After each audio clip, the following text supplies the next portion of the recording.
जय जय श्री राधे श्याम।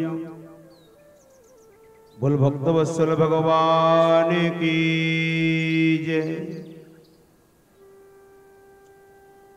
ओ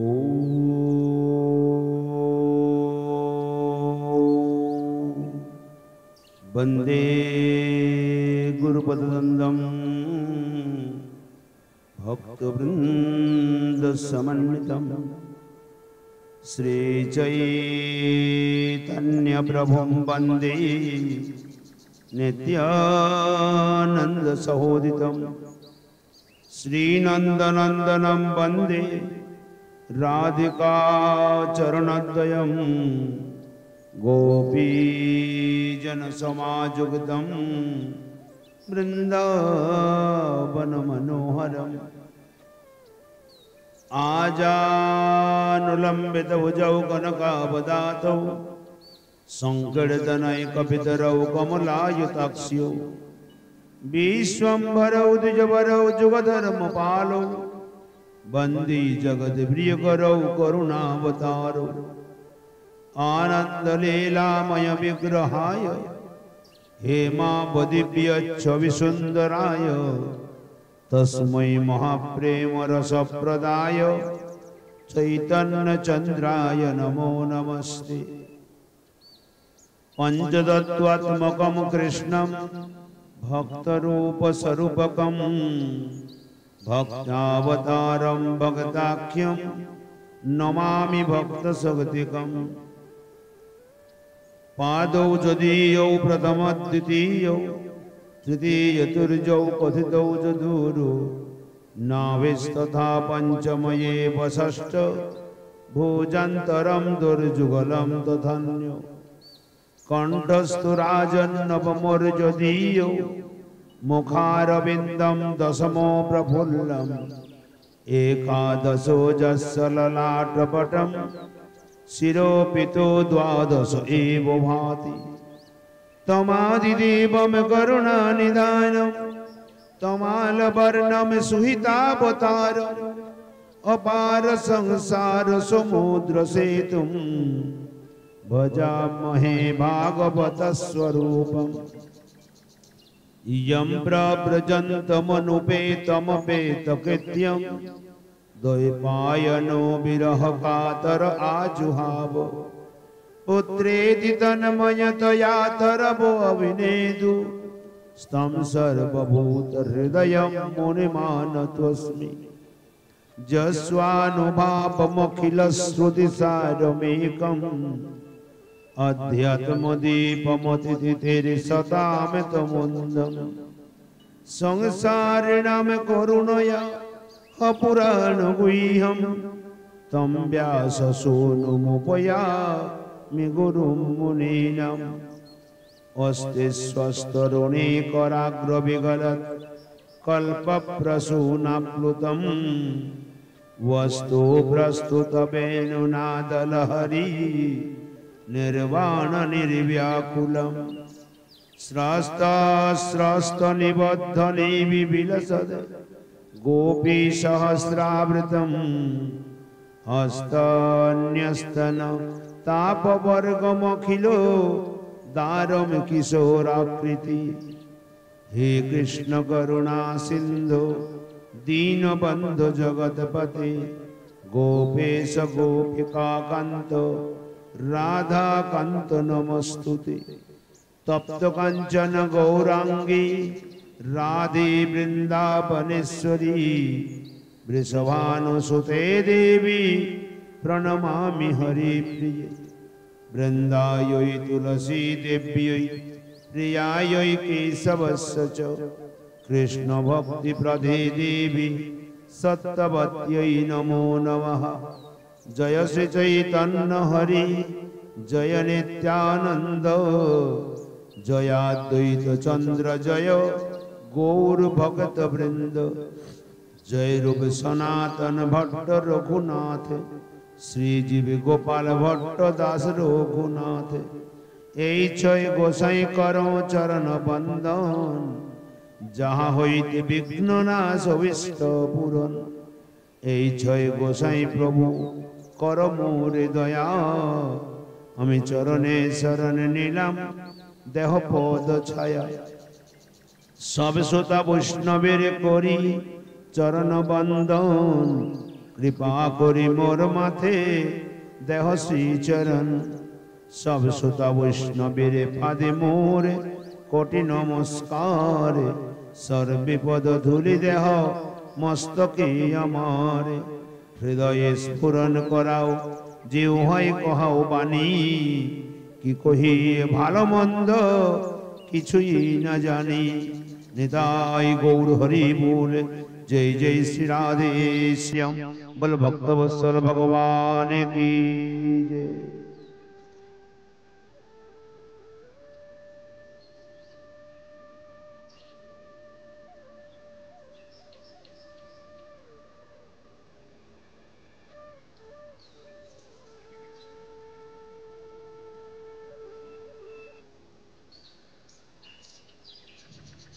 सर्वाग्रे मादृशधमेर परमाराधतम अस्मदीय श्री गुरु पाद पद्मे शंकादित भूलंडित दंडवाद प्रणिपाद अर्पणांतर समुपस्थित सभाय समूह साधु संत महात्मा वैष्णव भक्त श्रोतृमंडलीर चरणारविंदे असंख्य असंख्य प्रणिपाद अर्पण करी तदनंतर अर्चित विग्रह वंदना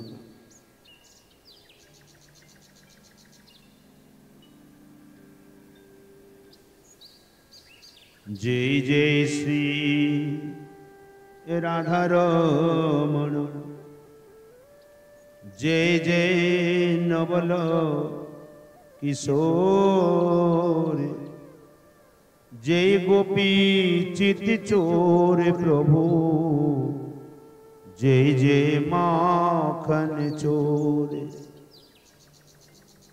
राधे मेरी स्वामिनी मेरा देखो दास जन्म जन्म मोहि दीजियो श्री वृंदावन वास सब द्वारन को छोड़ के राधे आयो तेरो द्वार श्री वृषभानु की लाडली निक मेरी और निहार श्री राधा रानी की जय वृषभानु दुलारी की जय कीर्तिदा कुमारी की जय जय जय श्री राधे श्याम निताई गौर हरि बोल बोल भक्तवत्सल भगवान की जय। परम लीला पुरुषोत्तम उत्तम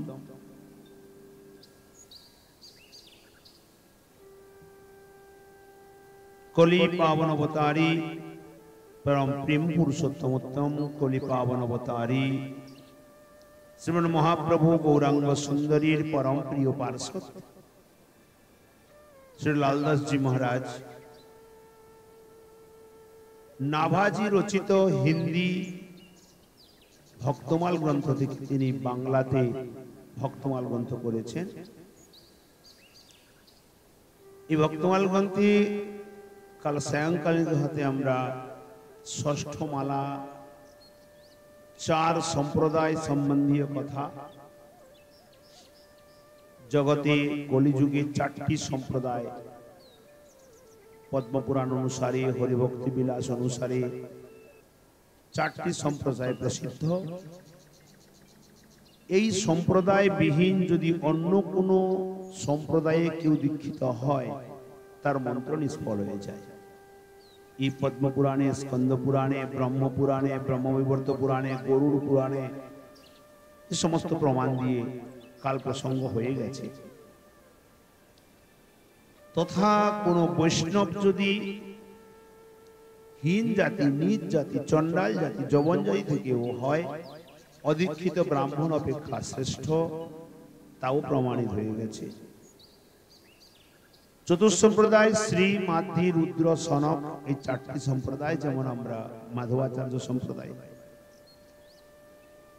তো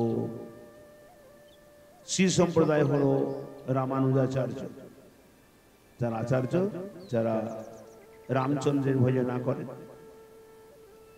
এবং মাধবাচার্য সম্প্রদায়, আমরা যারা গৌড়ীয় সম্প্রদায়ের মধ্যে প্রত্যেকে, চাই নিত্যানন্দ পরিবার, শ্যামানন্দ পরিবার, বক্রেশ্বর পরিবার, অদ্বৈত পরিবার, গদাধর পরিবার, এই সব মাধবাচার্য সম্প্রদায়ের মধ্যে। অতঃপর থাকলো শ্রীমাদি রুদ্র, রুদ্র সম্প্রদায়ের আচার্য হলেন বিষ্ণু স্বামী। তাদের তিলক এইখান থেকে এতটাই হয়, এখানে একটি বিন্দু থাকে।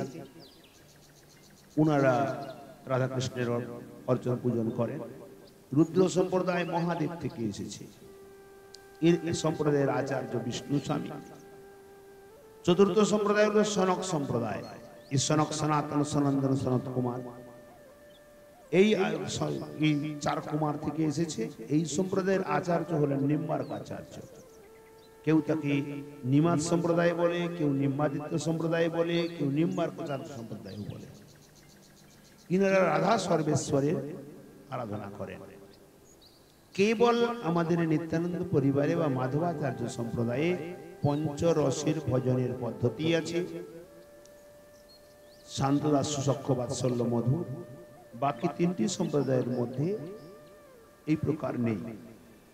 যেমন রুদ্র সম্প্রদায় বা সনক সম্প্রদায়ের মধ্যে কেবল মধুর রসের, আর শ্রী সম্প্রদায়ে ঐশ্বর্য মার্গীয় ওনাদের মধ্যে। তো এই চারটি সম্প্রদায় কেবল মহাপ্রভু অনুমোদিত নয়, সম্পূর্ণ শাস্ত্র অনুমোদিত এবং প্রাচীনকালের সমস্ত বেদ পুরাণ থেকে আরম্ভ করে এটি প্রমাণিত হয়ে এসেছে। এই জন্য চার সম্প্রদায় সম্বন্ধে আমরা কাল বিস্তার আস্বাদন করেছি, আজকে সংক্ষিপ্ত বললাম।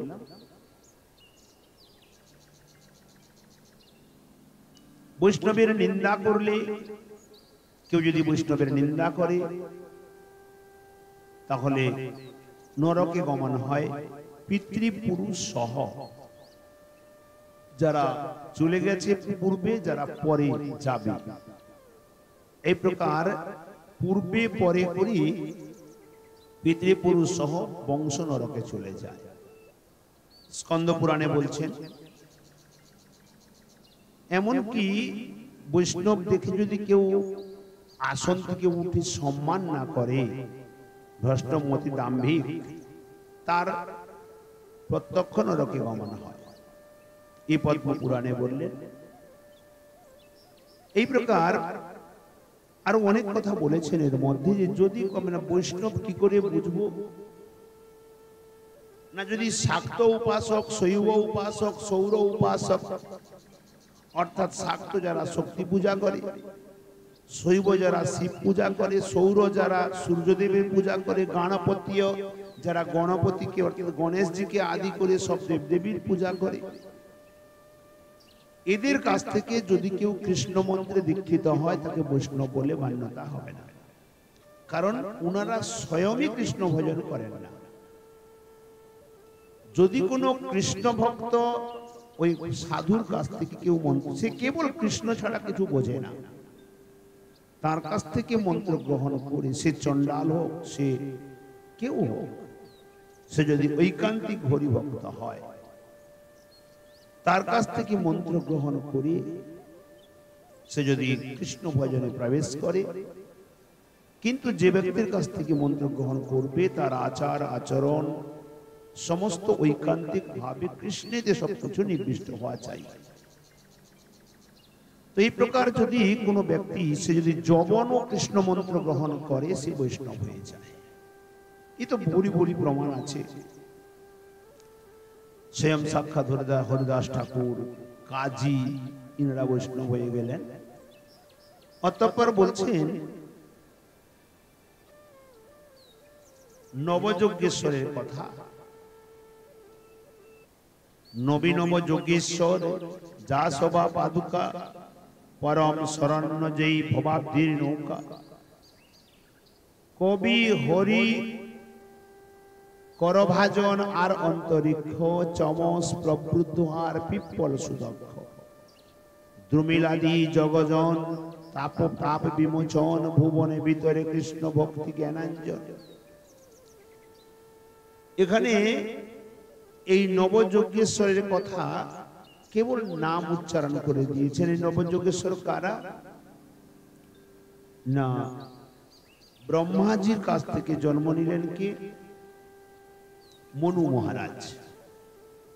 মনু মহারাজ এবং শতরূপা থেকে 2 পুত্র 3 কন্যা হল। জ্যেষ্ঠ পুত্র প্রিয়ব্রত, কনিষ্ঠ পুত্র উত্তানপাদ, আকুতি, দেবহূতি, প্রসূতি 3 কন্যা। প্রথমে কনিষ্ঠ পুত্র উত্তানপাদ রাজা হয় পৃথিবীর। প্রিয়ব্রত তপস্যায় চলে যান। পরবর্তীকালে যখন উত্তানপাদের বংশ সমাপ্ত হয়ে যায়, তখন স্বয়ং ব্রহ্মাজি এবং মনু মহারাজ শতরূপা প্রিয়ব্রতকে নারদজির কাছ থেকে অনুমতি নিয়ে, কারণ তার গুরুদেব নারদজি, তাকে সংসার ধর্মে প্রবৃত্ত করালেন।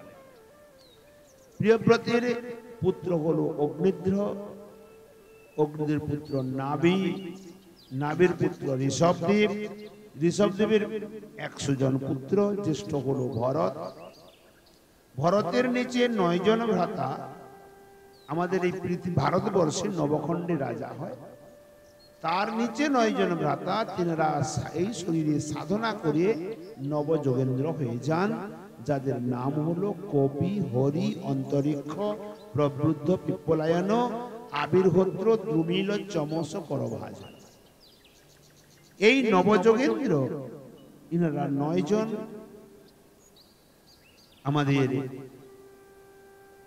এর মধ্যেও আছে।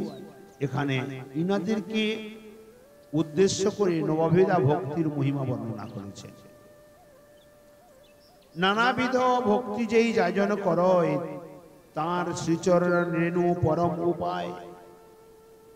নব অঙ্গ দূরে রহু এক অঙ্গ ভজে। 9টি প্রকার ভক্তির অঙ্গ: শ্রবণম, কীর্তনম, বিষ্ণু স্মরণম, পাদসেবনম, অর্চনম, বন্দনম, দাস্য, সখ্যম, আত্মনিবেদনম। এই যে নববিধা ভক্তি, এ বহু দূরের কথা। কেউ যদি এক অঙ্গ ভজন করে, কেউ যদি এক অঙ্গ ভজন করে, পরম ধামকে পায় মায়া বন্ধতে যে।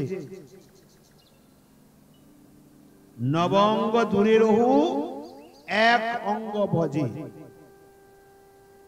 নবঙ্গ দূরে রহু এক অঙ্গ ভজে, পরম ধামকে পায় মায়া বন্ধতে যে। বলে কি প্রকার করে এক অঙ্গ ভজে? যেমন দেখো, শ্রবণে পরীক্ষিত, পরীক্ষিত মহারাজ 9টি নববিধা ভক্তি: শ্রবণম, কীর্তনম, বিষ্ণু শরণম, পাদসেবনম, অর্চনম, বন্দনম, দাস্য, সখ্যম, আত্মনিবেদনম। নববিধা ভক্তি প্রথম হলো কি না শ্রবণ। শ্রবণে সিদ্ধি কে হলেন? পরীক্ষিত। কীর্তনে সিদ্ধি কে হলেন? শুকদেব। স্মরণে প্রহ্লাদজি মহারাজ, অর্চনে পৃথু মহারাজ, এবং চরণ সেবনে কে সিদ্ধ হলেন? সাক্ষাৎ মহালক্ষ্মী মাতা কমলা। অর্চনে, বন্দনে অক্রুরজি সিদ্ধ হলেন বন্দনাতে। আর শুদ্ধ দাস্যরসে স্বয়ং হনুমানজি মহারাজ। সক্ষেতে স্বয়ং শ্রী অর্জুন পার্থ। আর আত্মনিবেদনে বলি মহারাজ। এই 9 জন নব অঙ্গ ভজন করেছেন। কিন্তু স্বয়ং অম্বরীশ মহারাজ, অম্বরীশ মহারাজ একসঙ্গে নববিধা ভক্তিকে আচরণ করেছেন। যেমন শ্রী বিষ্ণু শ্রবণে পরীক্ষিত ভবপদে, বৈয়াসকি কীর্তনে, প্রহ্লাদ স্মরণে, তদঙ্ঘ্রি ভজনে, লক্ষ্মী পৃথু পূজনে, অক্রুষ্ট অভিবন্দনে, কপিপতির দাস্যেথ সখীর জুন।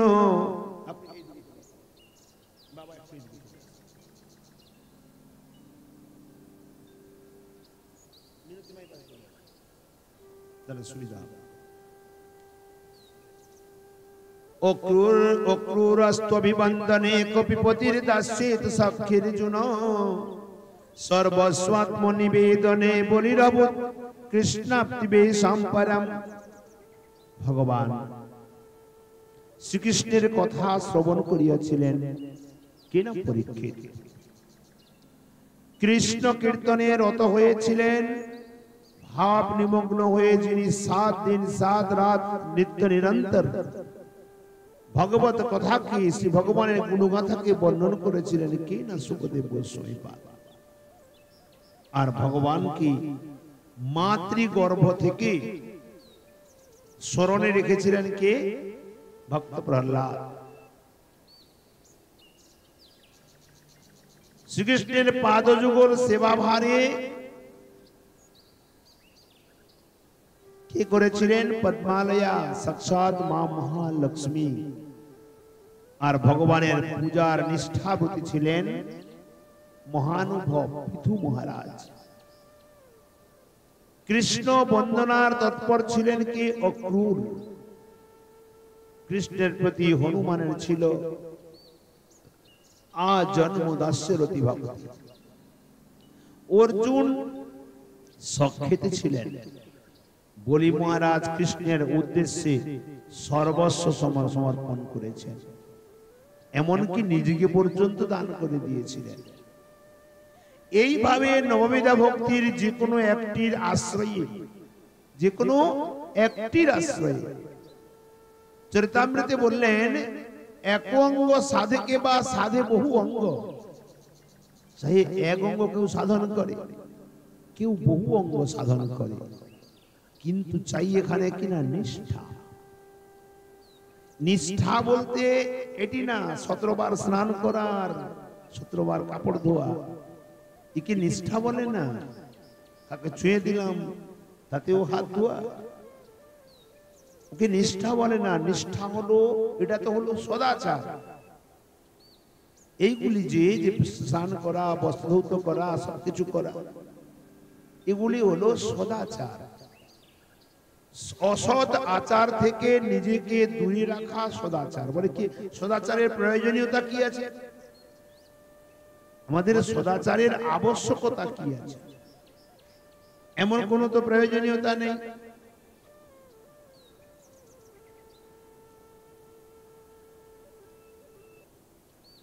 সদাচারের আবশ্যকতা কি আছে?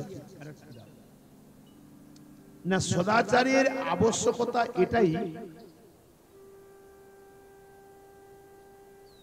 একটি কথা বিচার করে দেখো, যদি আমরা যে এসে এখানে বসে যাচ্ছি, সাফ সাফাই আছে, ধুলি ময়লা নেই, পরিষ্কার জায়গায় আমরা বসতে ভালোবাসি।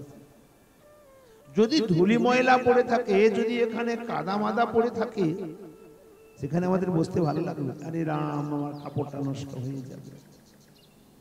যে বস্তু নশ্বর বস্তু, নাশবান বস্তু, যে নষ্ট হয়েই যাবে, তার জন্য এত পরিষ্কার খুঁজতে আছে।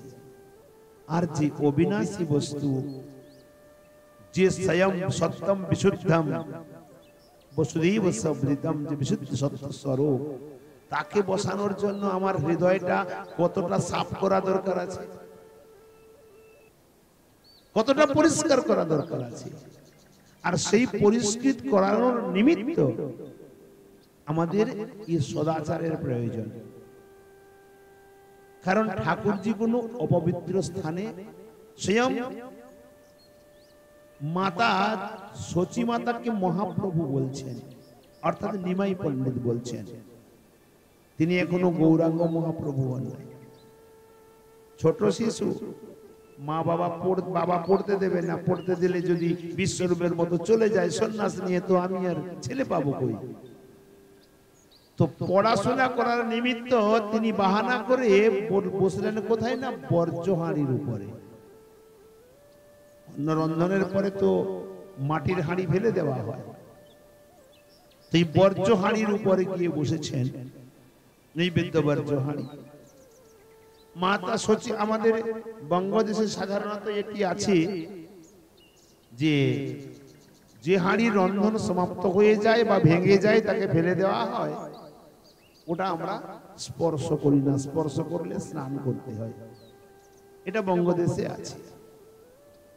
তো মহাপ্রভু ওখানে গিয়ে বসে গেছেন।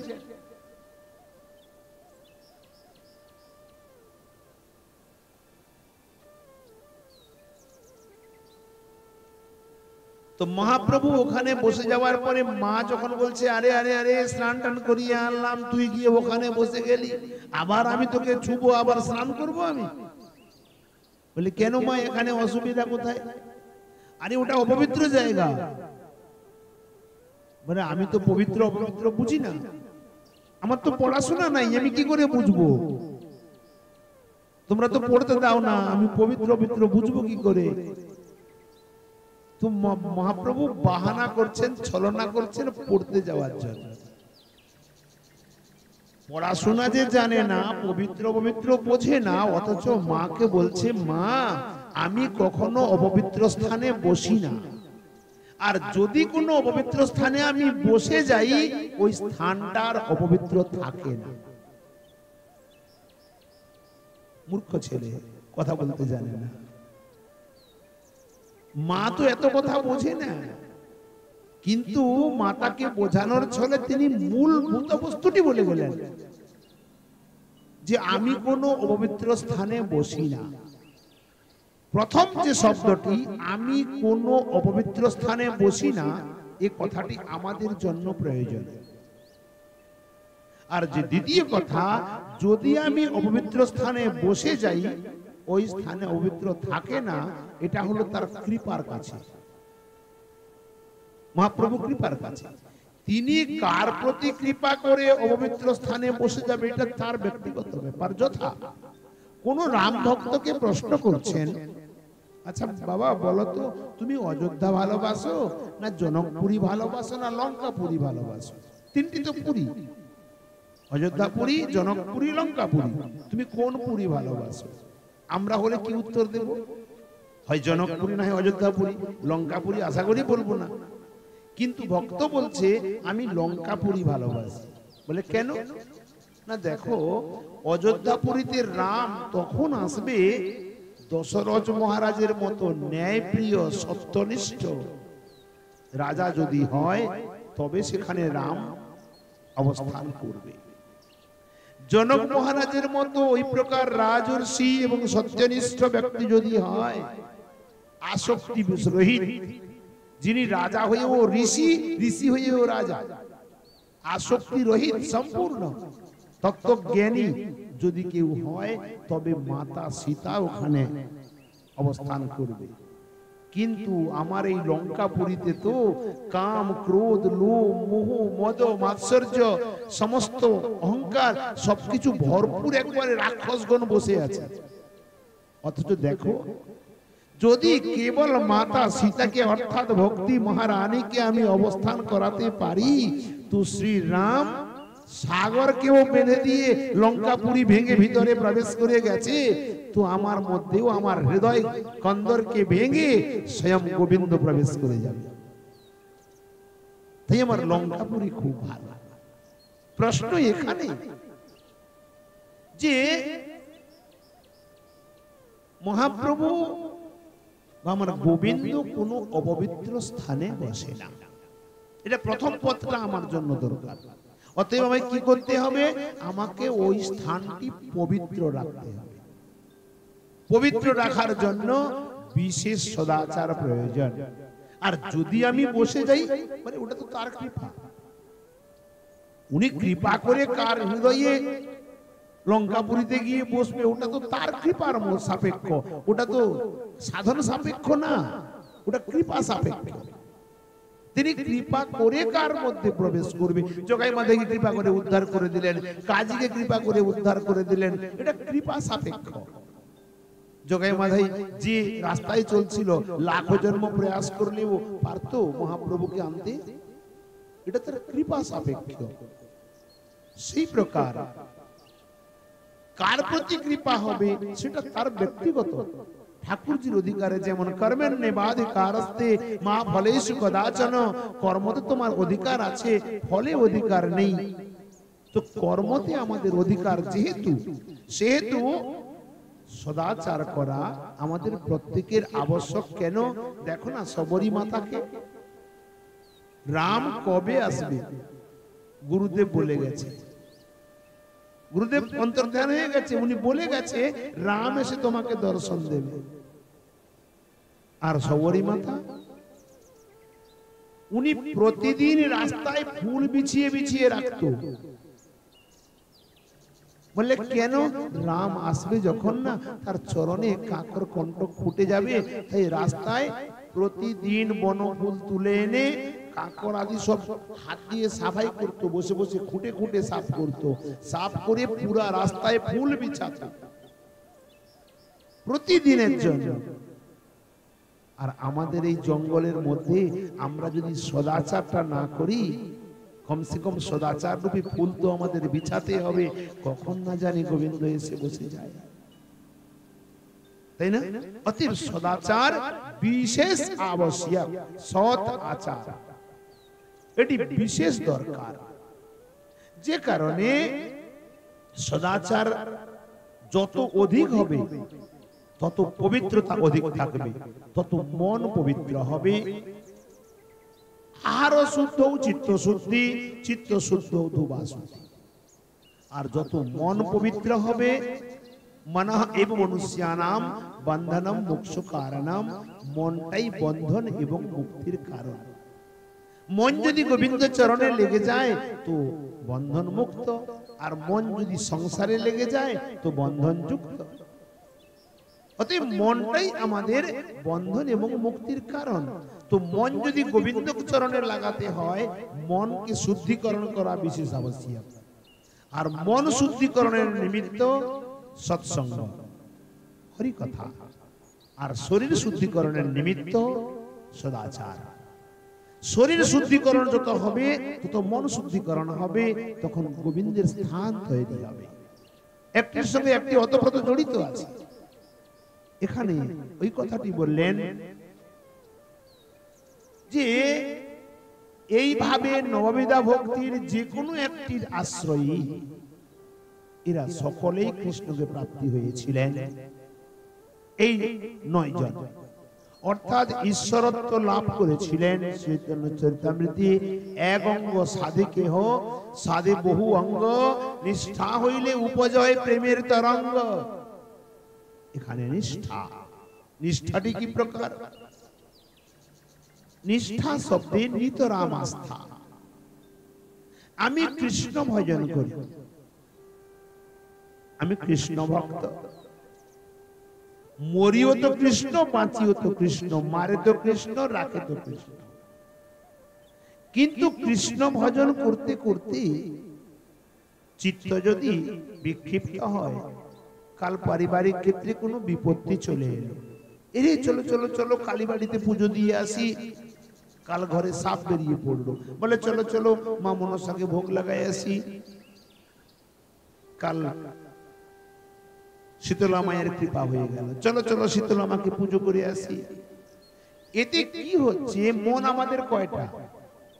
আমাদের মন কয়টা? একটাই তো মন। তো একটি মন একটিবার এখানে, একটি ওখানে, আবার ওখানে, আবার ওখানে, তো মন ব্যভিচারী হয়ে গেল না? নিষ্ঠা ভেঙে গেল না? ভাগবতে বলছে ভক্তি অব্যভিচারিণী, ভক্তি যেন ব্যভিচারী না হয়, ভক্তি ব্যভিচারী যেন না হয়, ঐকান্তিক ভাবে। তাই যদি অনাচারী হয় তাতে ক্ষতি হবে না, ব্যক্তি যদি অনাচারী হয় তাতে ক্ষতি কম হবে, কিন্তু অনন্যতা ভক্তি চাই। অপি চেদ সুদুরাচারো ভজতে মাম অনন্য ভাগ। ভগবত গীতায় বলছেন সে ভালোই অত্যন্ত দুরাচারী হোক, কিন্তু আমার ভজন যেন অনন্যতা ভাবে করে। সাধুরেব, সেই সাধু। কিন্তু যদি ব্যতিরেক হয়, মন এদিকে ওদিকে ওদিকে, কোনো জায়গায় নিষ্ঠা নেই, তাহলে বলে সংশয় আত্মা বিনশ্বতি, ওর বিনাশ অনিবার্য। এটি এক প্রকারের নিষ্ঠা, কৃষ্ণৈক নিষ্ঠা। নিষ্ঠার দ্বিতীয় পরিভাষা, এটা প্রথম চলে গেল। দ্বিতীয়, কেউ শান্ত রসে, কেউ দাস্য রসে, কেউ সখ্য রসে, কেউ বাৎসল্য রসে, কেউ মধুর রসে ভগবানের ভজন করে। যে যে রসে আছে ওর প্রতি নিষ্ঠা। আমি শান্ত পাওয়ার ক্ষেত্রে ভক্ত, আমার গোবিন্দের প্রতি ওই ভাবটা যেন পরিপক্ক হয়। আমি মধুর ক্ষেত্রে আছি, আমার ওটাই যেন পরিপক্ক হয়। সখ্য ভাবে আছি, ওটাই যেন পরিপক্ক হয়। এখানে ওটিকে দেখিয়েছেন শ্রবণে কি না পরীক্ষিত, কীর্তনে শুকদেব, একটি সখ্য রসে অর্জুন, দাস্য রসে হনুমানজি। এ নিষ্ঠা, একটি একটি বিষয়ে নিষ্ঠা। তাহলে এখানে কি হলো? ভাব নিষ্ঠা হলো। প্রথমে ছিল লক্ষ্য ভক্তি নিষ্ঠা, দ্বিতীয় হলো এটি ভাব নিষ্ঠা, আমি কোন ভাব পোষণ করি তার প্রতি। তৃতীয় সংসার জগৎ থেকে চিত্তকে ওঠানো এবং কৃষ্ণের প্রতি নিষ্ঠা। সংসারের লাভ হানি সবকিছু থাকবে। এখানে বলছেন তৃতীয় নিষ্ঠা কি? সুখে দুঃখে সমে কৃত্বা লাভা লাভ জয়া জয়। সমান অবস্থা, প্রাপ্তি হলো অধিক আনন্দ নেই, আর নষ্ট হয়ে গেল কোনো শোক নেই, লাভ হয়ে গেল আনন্দ নেই, লোকসান হয়ে গেল তাতেও কোনো দুঃখ নেই। বলে কেন না? মালিক তো ও বসে আছে, আমি তো এক সেবক মাত্র। যতক্ষণ এই স্থিতি না এসেছে সে পর্যন্ত আমাদের নিষ্ঠা জন্ম হয় না। এর দ্বারা কি হয় না? আমি যে এক চরণ ধরে আছি এর সুদৃঢ়তা হয়ে যায়। ভক্তি মহারানী কৃপা করে হৃদয়ে গোবিন্দ স্বরূপকে জাগরিত করায়। মন তো একটা না, এ কারণে এখানে বললেন নিষ্ঠা হইলে উপজয় প্রেমের তরঙ্গ, একসঙ্গে সিদ্ধি পাইল বহু ভক্তগণ। অম্বরীশ আদি ভক্তের বহু অঙ্গ সাধন, কিন্তু অম্বরীশ মহারাজ নববিধা ভক্তিকে সম্পূর্ণ রূপে করেছিল। এটা জগতে আর দ্বিতীয় কেউ এই জায়গায় স্থান নিতে পারে না। ভগবান যার বশ, তার নাম গুণে ত্রৈলোক্য পবিত্র সেই পূজ্য ত্রিভুবনে ভগবান যার বশ, যার পবিত্র গুণে যে ত্রিলোকের পূজিত হয়। যেমন ভক্তি অঙ্গ শ্রীমদ্ ভাগবতে বললেন শ্রবণম কীর্তনম বিষ্ণু স্মরণম পাদসেবনম। প্রহ্লাদ চরিত্রে হিরণ্যকশিপুকে প্রহ্লাদজি বলছেন অর্জনম বন্দনম দাস্য সখ্যমাত্মনিবেদনম ইতি পুংসর্বিতা বিষ্ণু ভক্তিশ্চিদ নবলক্ষণা ক্রিয়তে ভগবদ্দধ্যা জন্মন্যধীতমুত্তমম। প্রহ্লাদজি বলেছিলেন হে রাজন,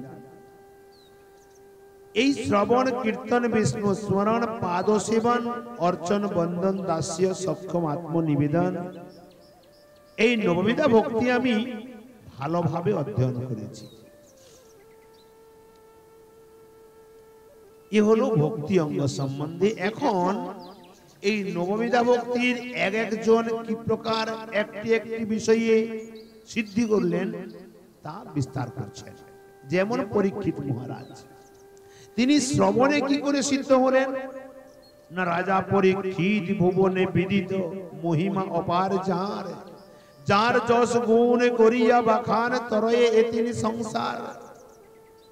হেন অদ্ভুত শশুনি চমকিত স্বর্গ মর্ত রসাতলে, গর্ভের ভিতরে শ্যামল সুন্দরী দেখা দিলা রক্ষা চলে। অর্থাৎ যে সময়ে কুরুক্ষেত্র রণাঙ্গন সমাপ্ত হয়,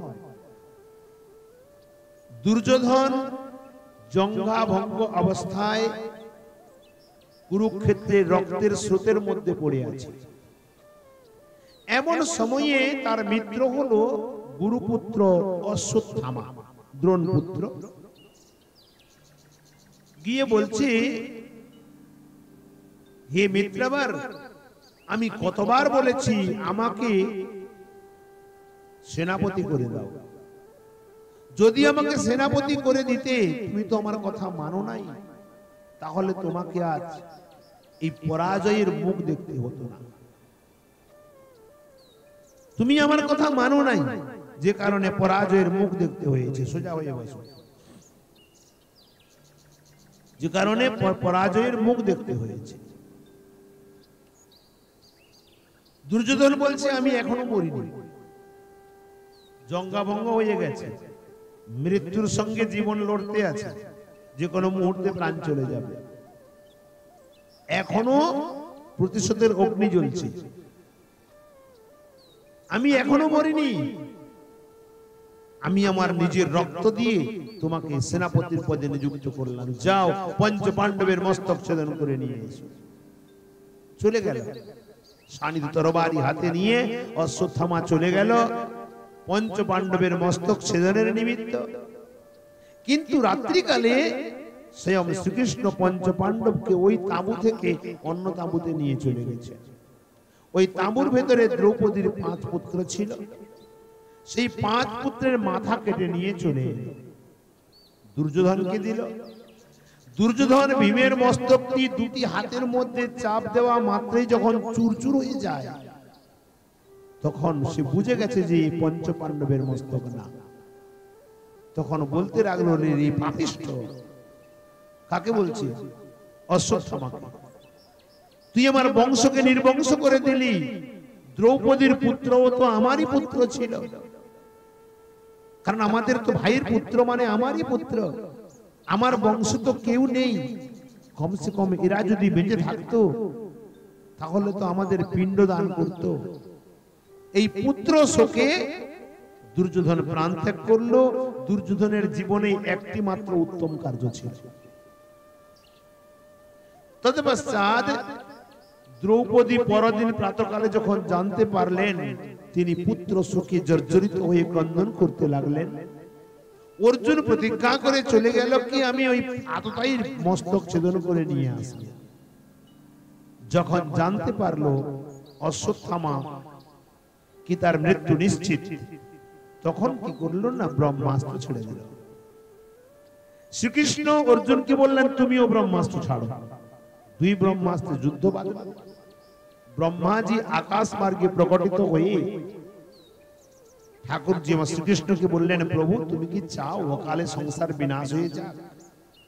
নিজে নিজে স্বার্থের নিমিত্ত ব্রহ্মাস্ত্র প্রয়োগ করা সম্পূর্ণ অনুচিত, অতএব ব্রহ্মাস্ত্র ফিরিয়ে নিল। অর্জুন 2 ব্রহ্মাস্ত্র ফিরিয়ে নিল, অশ্বত্থামাকে বেঁধে নিয়ে চলে এলো।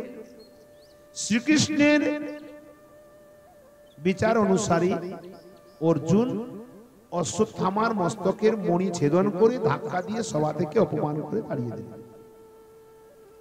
প্রশ্ন এখানে, এই সম্পূর্ণ লীলার মধ্যে, ঘটনাক্রমের মধ্যে কোন স্থানে পঞ্চপাণ্ডবের অন্যায় দেখা যায় না। কারণ যদ্যপি অশ্বত্থামা আততায়ী ঘুমন্ত শিশুকে বধ করেছে, তাকে মৃত্যুদণ্ড দেওয়া একান্ত আবশ্যক, কিন্তু শাস্ত্রে বলছে অধম থেকে অধম ব্রাহ্মণকেও মৃত্যুদণ্ড দিতে নাই। যে কারণে তার মস্তকের মণি ছেদন করে তাকে তাড়িয়ে দিল।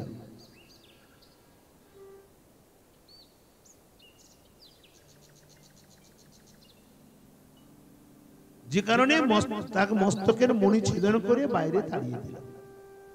এটি সহ্য করতে পারে না অশ্বত্থামা, বলে আমার এত বড় অপমান,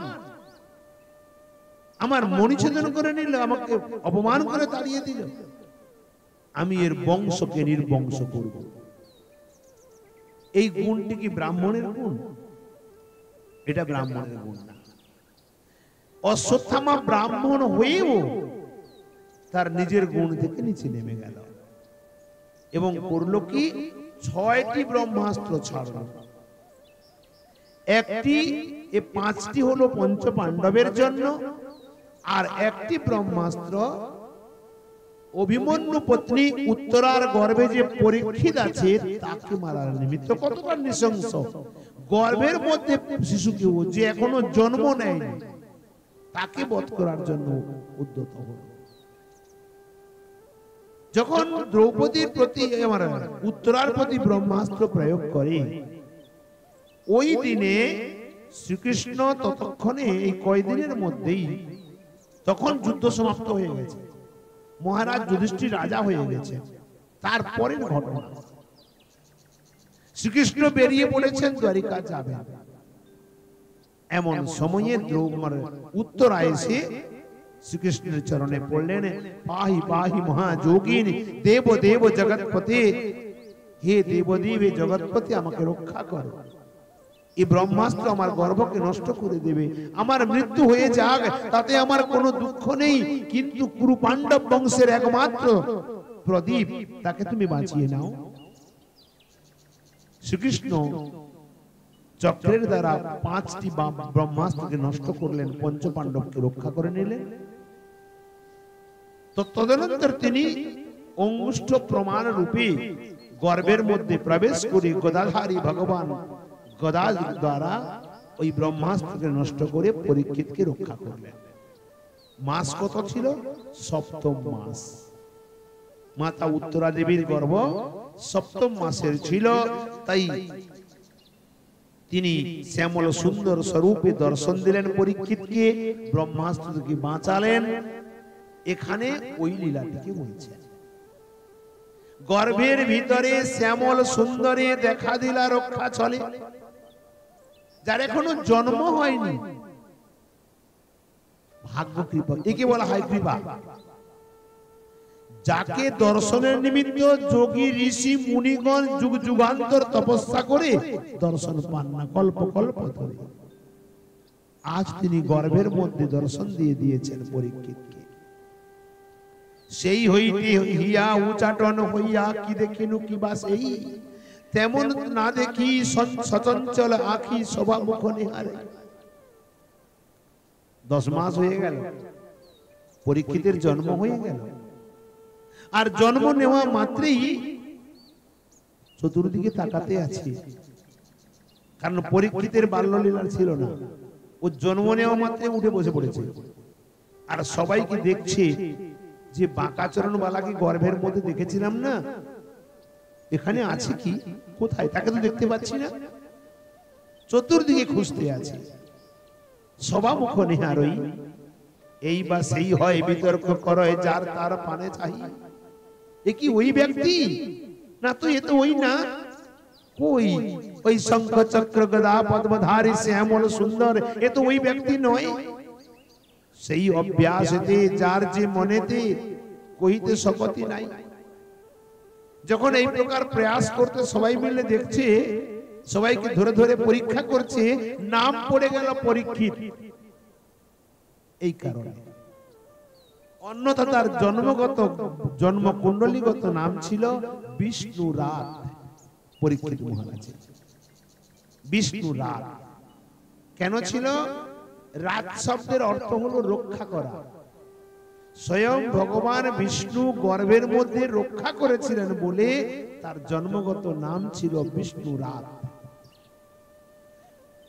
শুকদেব গোস্বামী জন্ম নেওয়ার পূর্বে তিনি প্রতিজ্ঞা করেছিলেন যে যদি শ্রীকৃষ্ণ দ্বারিকাধীশ এসে প্রতিজ্ঞা করে বলেন কি তার মায়া আমাকে লাগবে না, তাহলে আমি জন্ম নিতে পারি। তো বেদব্যাসজি শ্রীকৃষ্ণকে এনে সামনে রেখেছিলেন। শ্রীকৃষ্ণ প্রতিজ্ঞা করে বলেছিলেন, হে বৎস তুমি জন্ম নাও, আমার মায়া তোমাকে লাগবে না। দেখো তোমার কথাগুলি শুনতে না বড় আনন্দদায়ক, অন্তরে বড় সুখ দেয়, তাই তোমার নাম থাকবে শুকদেব। এই নাম জন্ম এখনো হয় নাই, নামকরণ শ্রীকৃষ্ণ করে দিলেন। গুরুদেব এ প্রকার যার জন্ম হয় নাই নামকরণ করে দিলেন স্বয়ং ভগবান। আর শিষ্য এ প্রকার যার জন্ম হয় নাই মাতৃগর্ভে স্বয়ং শ্যামল সুন্দর দর্শন দিয়ে আগ্নেয় অস্ত্র অর্থাৎ ব্রহ্মাস্ত্র থেকে রক্ষা করলেন। অতএব এখানে ওই কথাটি বলেছেন পরীক্ষিত মহারাজ সম্বন্ধে যে গুণের সাগর সেই শুকদেবের জন্মকুণ্ডলীগত নাম কি ছিল?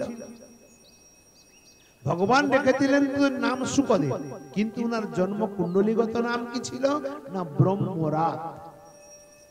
শুকদেবের জন্মকুণ্ডলীগত নাম ছিল ব্রহ্মরাজ, আর পরীক্ষিতের জন্মকুণ্ডলীগত নাম ছিল বিষ্ণুরাজ।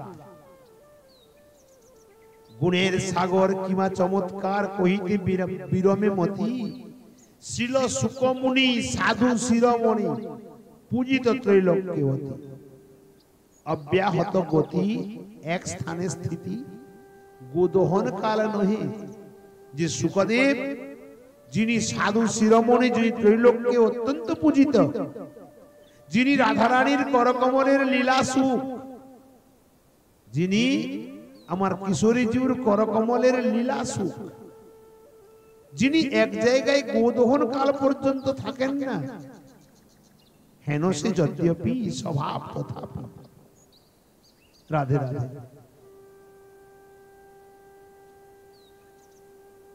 হেন সে যদ্যপি স্বভাব তথাপি, রাজার গুণেতে মোহে। কে? শুকদেব, যিনি গোদহন কাল এক জায়গায় থাকেন না, আর তিনি আজ রাজার গুণেতে অত্যন্ত মোহিত হয়ে বন্য প্রদেশকে ত্যাগ করে তিনি চলে এলেন পরীক্ষিতের সভায়। বড় অদ্ভুত। আবার একদিন নয়, সপ্ত দিবানিশি একাসনে বসি আনন্দ মগনে হিয়া। যিনি 7 দিন দিবারাত্রি অহোরাত্র এক আসনে বসে আনন্দ মগনে। লক্ষ্য করে দেখেন এখানে ভাগবতে কেন বলেছেন 4টি কথা, যে ভাগবত যদি শ্রবণ করতে হয় 4টি কার্য প্রথমে করতে হবে। এক হলো আসন জয় করা, একাসনে বসা। একাসনে বসা, স্থির হয়ে বসা। বলে কেন না, যতক্ষণ একাসনে আমরা আসনকে জয় করতে না পারবো চিত্ত স্থির হবে না, মন চঞ্চল হতে থাকবে। জিতাসন জিতশ্বাস, এ তো গুরুদেবের কৃপা ছাড়া সম্ভব নয় প্রাণায়ামের দ্বারা প্রাণবায়ুকে জয় করা। তৃতীয় হলো জিতসঙ্গ, যে সঙ্গের দ্বারা আমার হরিভক্তি দূরে যাওয়ার সম্ভাবনা আছে ওই সঙ্গ দূরে পরিত্যাগ করো তৎকাল। যে সঙ্গের দ্বারা আমার ভগবত ভক্তি বিলুপ্ত হওয়ার সম্ভাবনা আছে ওই সঙ্গ দূরে পরিত্যাগ করো। এটা বিচার কি করে করবো না, বিবেকের দ্বারা, মনের দ্বারা। মন তো সবকিছু চায়, মনের তো কোনো লাগাম নাই, কিন্তু বিবেক যদি থাকে ও লাগাম লাগাবে। একটা প্রদীপ আমি জ্বালিয়ে দিলাম, প্রদীপের অগ্নি কখনো স্থির হয়? কোনোদিন স্থির হয় না। জীব গোস্বামী পাদ হরিনামামৃত ব্যাকরণে বলছেন মনটি ঠিক ওই প্রকার, ও কখনো এক জায়গায় স্থির হয় না। সংকল্প বিকল্পাত্মিকা মনঃ, এই সংকল্প এই বিকল্প, এই সংকল্প এই বিকল্প। কিন্তু বিবেক, বিবেক কোনোদিন নড়বড় করে না। যেমন একটি মণি, 2টি অন্ধকার ঘর, এক ঘরে প্রদীপ জ্বালিয়ে দিলাম, একদিকে মণি রেখে দিলাম, ঝড় হাওয়া বইল, নিভে যাবে কোনটি? মণি নিশ্চয়ই নিভে যাবে। মণি নিভে যাবে না, প্রদীপ নিভে যাবে। যদি আমি মণিকে মাটি চাপাবো দিয়ে দিই, তার প্রকাশ কখনো নষ্ট হবে না, তার ভেতরেও সে মণি জ্বলতে থাকবে। সেই প্রকার বিবেক রূপী গোবিন্দ যদি হৃদয়ে নিবাস করে বসে আসে, তো জীবাত্মা রূপী অর্জুন শরীর রূপী রথে কখনো ভটকাবে না। বিবেককে সবসময় সামনে আনতে হবে। ও কখনো পক্ষপাত বিচার করে না, মন পক্ষপাত বিচার করে, বিবেক পক্ষপাত বিচার করে না। আত্মস্বার্থের হানি হলে মন পক্ষপাত বিচার করে, কিন্তু আত্মস্বার্থের হানি হলে বিবেক কখনো পক্ষপাত বিচার করে না। ও সর্বদা ন্যায় প্রিয়, সর্বদা ন্যায়ের উপরে ও চলে। যে কারণে মনের উপরে বিবেকের যদি শাসন থাকে মন কখনো এদিক ওদিক যায় না, আর যদি বিবেকের সাথে শাসন না থাকে মন এদিক ওদিক চলে যায়। মনকে একত্রিত করার নিমিত্ত প্রথমে আসন জয়, দ্বিতীয়ত প্রাণবায়ুর কথা বললেন, তৃতীয় হলো সঙ্গ জয়। সঙ্গ দোষ একটি বহু বড় দোষ, অসৎ সঙ্গ ত্যাগ এই বৈষ্ণব আচার। আলিঙ্গন পরম মন্যে বেল্ল ব্যগ্র জলৌক সাম ন সঙ্গ সল্ল যুক্তানাম নানা দেবৈক সেবিনাম। অর্থাৎ সর্প, ব্যাঘ্র, কুম্ভীরের সনে আলিঙ্গন লিও। আমরা যদি সাপকে, বাঘকে, কুমিরকে আলিঙ্গন করি আমাদের একটা জন্ম নষ্ট হবে। সাপ দংশন করবে, কুমির খেয়ে ফেলবে, বাঘ খেয়ে ফেলবে, একটি জন্ম নষ্ট হবে।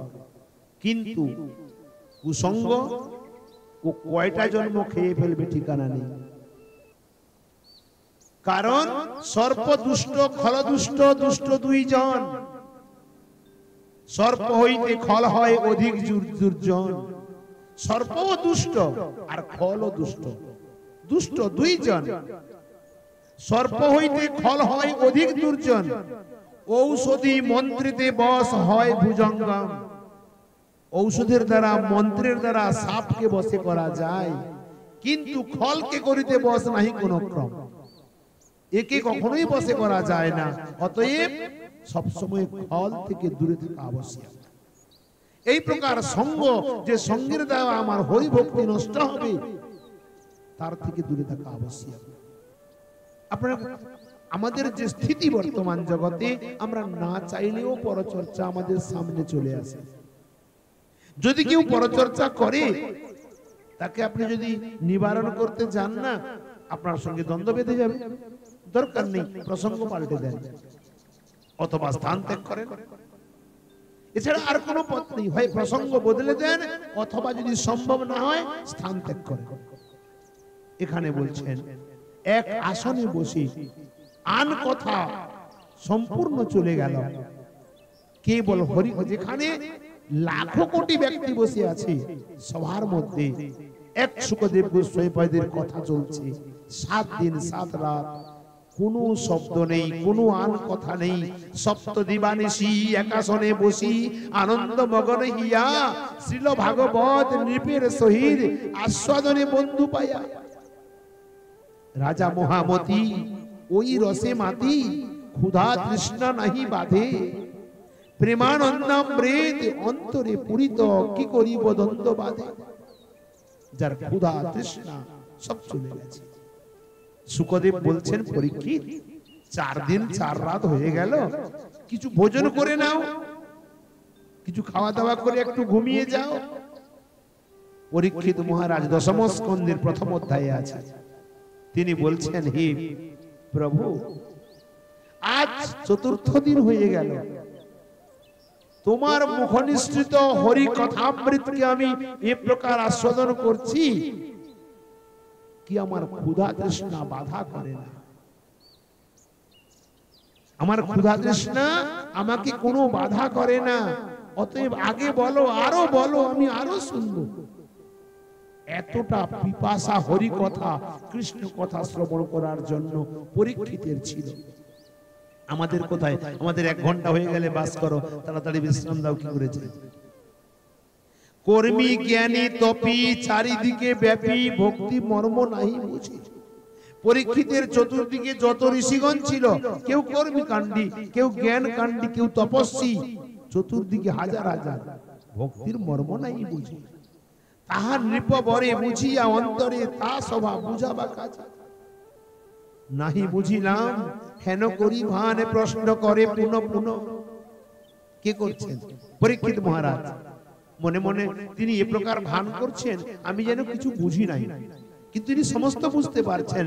অথচ লোক জগতের নিমিত্ত তিনি বারবার প্রশ্ন করছেন। পুনঃ সে গোসাই ব্যক্ত করি তাই, কহে বুঝে অন্যজন। কারণ যারা কর্মী জ্ঞানী সব বসে আছে, তারা তো বুঝবে না, তাদের নিমিত্ত প্রশ্ন করে বোঝাচ্ছেন। রাজা পরীক্ষিত ত্রিজগত হিত করিলেন অনায়াসে, যাহার আদরে সুখ মুনি বরে ভাগবত পরকাশে তাহার চরিতে কে পারে কহিতে তাহে মুই ছাড়মতি টিকার আভাস নিপগুণ যশ কহিতে কিঞ্চিত রীতি তাহার চরণে যদ্যপি কখনে কোন সুকৃতির ফলে ভক্তি উপজয় তবে সে জুয়ায় বর্ণিতে গুণ সংকুলে যদি সেই পরীক্ষিত মহারাজের চরণে গ্রন্থকার নম্রতা পূর্বক বলছেন যদি আমার কোন জন্মে কোন সুকৃতির বলে এক বিন্দু ভক্তি সৃষ্টি হয় লালদাস চিতে চরণ অমৃতে কুমতি বিষ গোছাও প্রভু বৃত্ত দুহু কৃপা করি বহু অন্তরে উদয় হও প্রভু বৃত্ত অর্থাৎ সুখদেব এবং পরীক্ষিত দুজনকেই বলছেন যে কৃপা করে আমার অন্তরে জাগরিত হও উদয় হও বলো ভক্তবৎসল ভগবান কি পরীক্ষিতের চরিত্র কথা এ পর্যন্তই লালদাসজি মহারাজ বর্ণন করেছেন আগামীকাল সুখদেব গোস্বামী পাদের চরিত্র সম্বন্ধে বর্ণন করবেন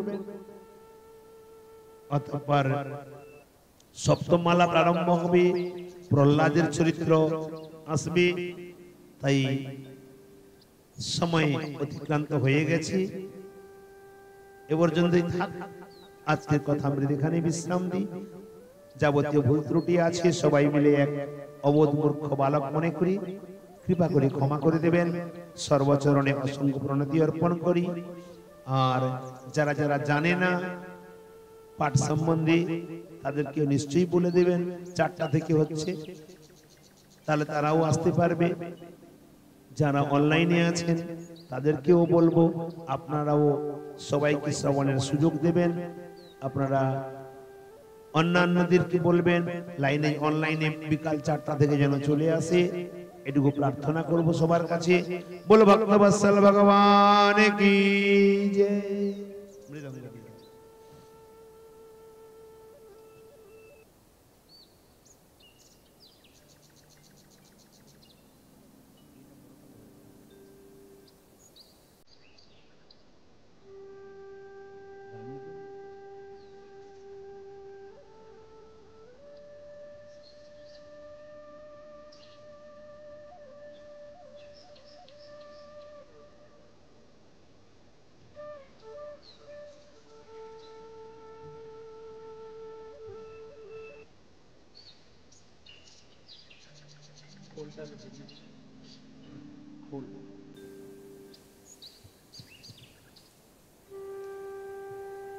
जय जय राधे कृष्ण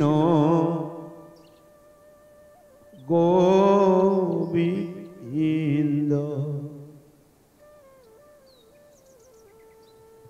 जय जय राधे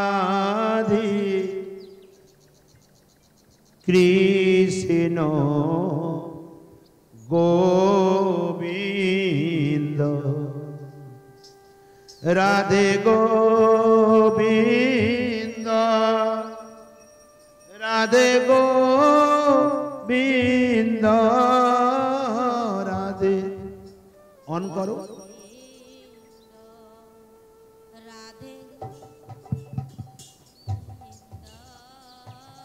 राधे गोविंद राधे गोविंद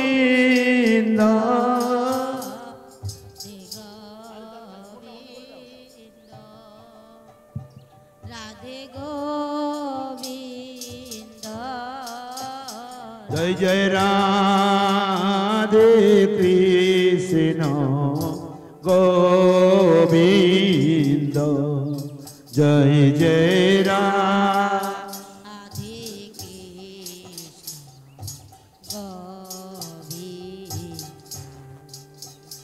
जय जय श्याम सुंदर मदन मोहन वृंदावन चंद्र जय जय श्याम सुंदर मदन वृंदावन चंद्र जय जय श्याम सुंदर मदन मोहन वृंदावन चंद्र जय जय श्याम सुंदर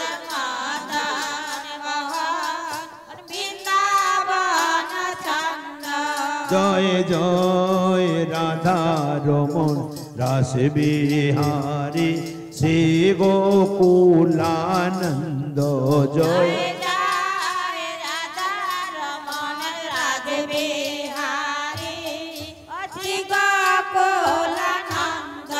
জয় জয় রাধাকান্ত রাধা বিনোদ শ্রী রাধে গোবিন্দ জয় জয়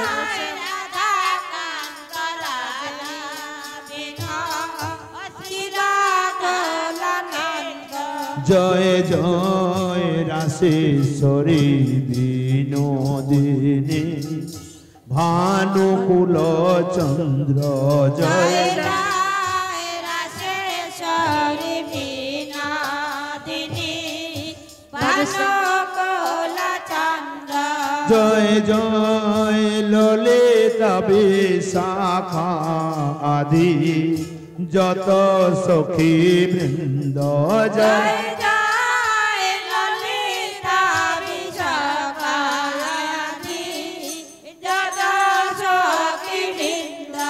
জয় জয় মঞ্জরি আদি মঞ্জরি অনন্ত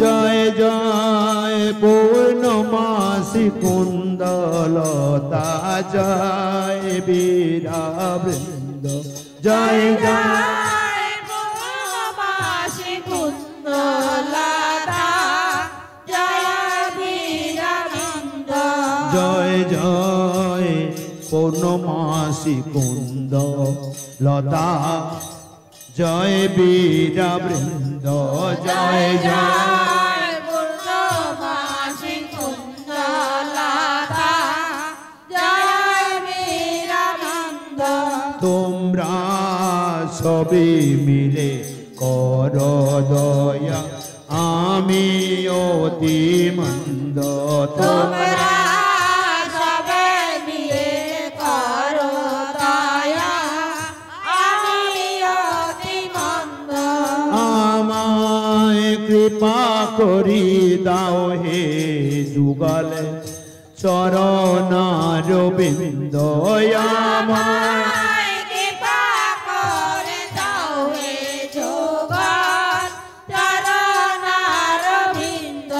যেন ব্যাকুল প্রাণে গাইতে পারি হারাধে গোবিন্দ যেন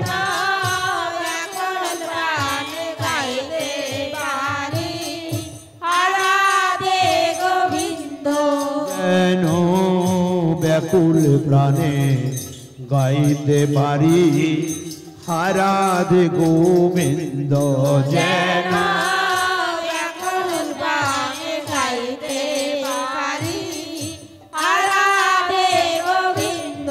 গাইতে পারি হারাধে গোবিন্দ যেন গাইতে পারি হারাধে যেন গাইতে পারি হারাধে গোবিন্দ যেন গাইতে পারি হারাধে গোবিন্দ জয় জয় রাধে কৃষ্ণ গোবিন্দ জয় জয় রাধে কৃষ্ণ রাধে কৃষ্ণ গোবিন্দ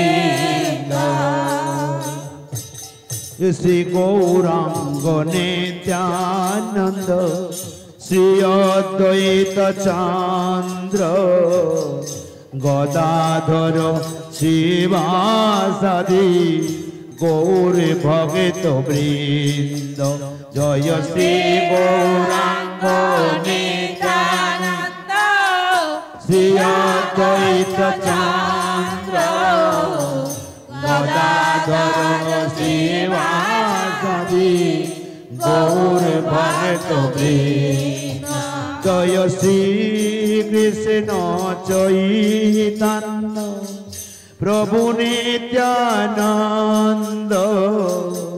হরে কৃষ্ণ হরে রাম श्री राधे गोविंद जय श्री कृष्ण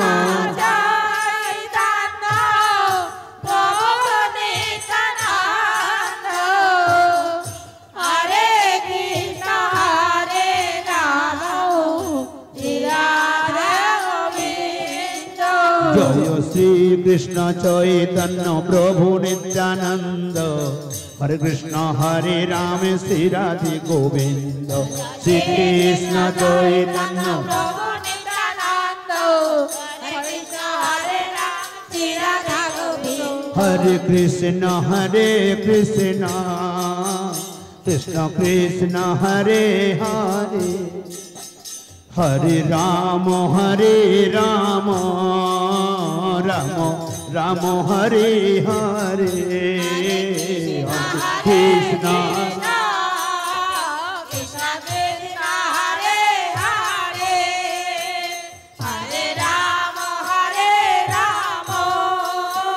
राम राम हरे हरे हरे कृष्ण कृष्ण कृष्ण हरे हरे हरे राम राम राम हरे हरे हरे कृष्ण कृष्ण कृष्ण हरे हरे हरे राम राम राम हरे हरे हरे कृष्ण कृष्ण कृष्ण हरे हरे हरे राम राम राम हरे हरे हरे कृष्ण कृष्ण कृष्ण हरे हरे हरे राम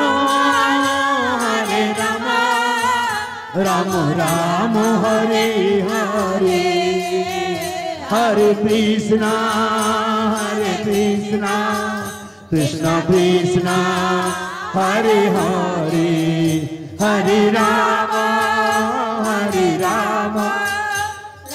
राम हरे हरे हरि बोल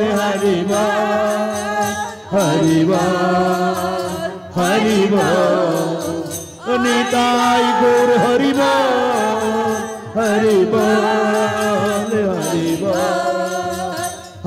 बोल जय राधे जय राधे जय राधे जय राधे जय राधे जय राधे जय राधे जय राधे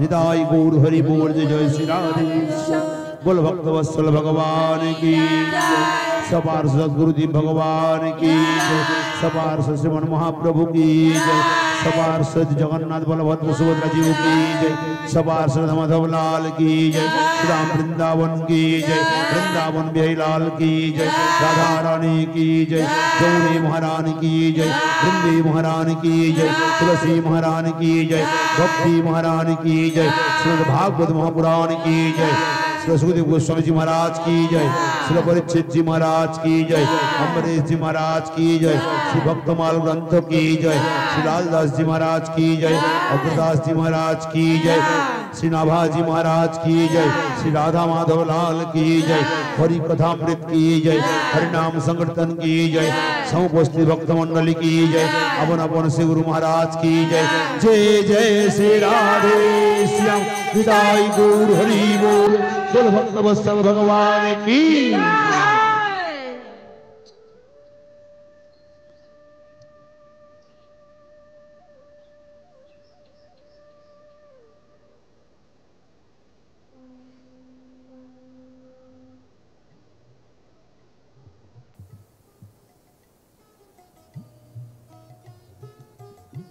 आज के खाने विश्राम पुनः আমরা রাধা মাধবের কৃপা হলে আপনাদের সবার কৃপা হলে আমরা কাল আস্বাদন করব বল ভক্তবৎসল ভগবান কি জয়।